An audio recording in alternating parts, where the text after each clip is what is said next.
So mga tol, alam na nga po ng karamihan na pagkatapos po ng weigh-in ni former 3 Division World Champion General Casimero at Japanese Tommy Sikochi kahapon sa Japan, nagkaroon pa sila ng press conference. Bagamat po 8-rounder lang ang laban ni Casimero at tune-up fight lang, pero exclusive po na nagkaroon sila ng press con na sila lang dalawa. Ibig sabihin mga tol, gustong gusto ni Koki Kameda ang angas ni Casimero at hindi nga po nabigo itong si Koki Kameda dahil ganyan po ang kinalabasan sa press con. Una nga pong bumanat itong si Tommy Sikochi kay Casimero at kinriticize nito ang former world champion. Wika ni Tom, sa tingin niya isang fighter daw si Casimero na may technique at power, pero masyado daw umaasa si Casimero sa power niya, habang sinabi naman po ni Casimero na sa tingin daw niya tatakbo lang daw itong si Tom sa kanya. Bumuelta naman po itong si Tom at sinabing nung actual daw sila magkita ni Casimero, sobrang liit daw nito. Sa tingin nga daw niya, susubukan daw niyang i-knockout si Casimero sa first round pa lang. Nag-response naman po dyan si Casimero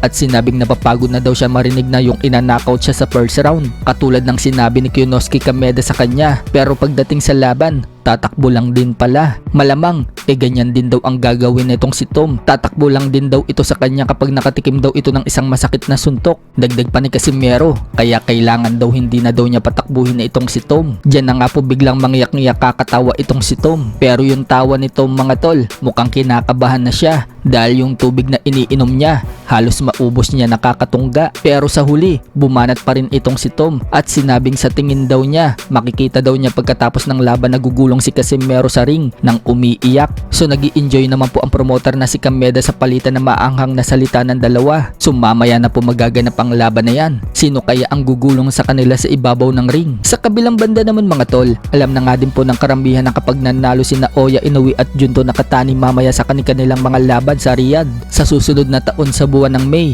sila naman po ang maglalaban at balak gawin yan sa Tokyo Dome sa Japan. Subalit mukhang hindi pa pala sure ang potential na laban ng dalawa dahil nagdadalawang isip na naman po ang handler ni Inoue na si Hideyoki Iwashi. Pagbubunyag po kasi ni Inoue sa isang interview sa kanya tungkol sa next plan niya pagkatapos ng laban niya mamaya. Sinabi daw sa kanya ni Chairman Iwashi na hindi daw nito alam kung ipapalaban daw siya dito kay Nakatani o aakyat daw siya ng featherweight division para maging 5 division world champion. Para naman kay Inoue, exciting daw siya na labanan si Nakatani or maging 5 division world champion. So marami nga po na dismaya mga tol sa balitang yan dahil buong akala ng lahat matutuloy na ang Inoue versus Nakatani, pero parang nagdadalawang isip po si Iwashi. May mga nagsasabi kasi na si Nakatani na daw ang tatalo dito kay Inoue, kaya iniiwas na naman daw ni Iwashi si Inoue sa malakas. Matatandaan na si Iwashi din po ang pumigil sa potensyal na laban ni Inoue at Casimero. Gustong gusto ni Inoue na labanan si Casimero dahil may unfinished business pa sila, pero itong si Iwashi mga tol,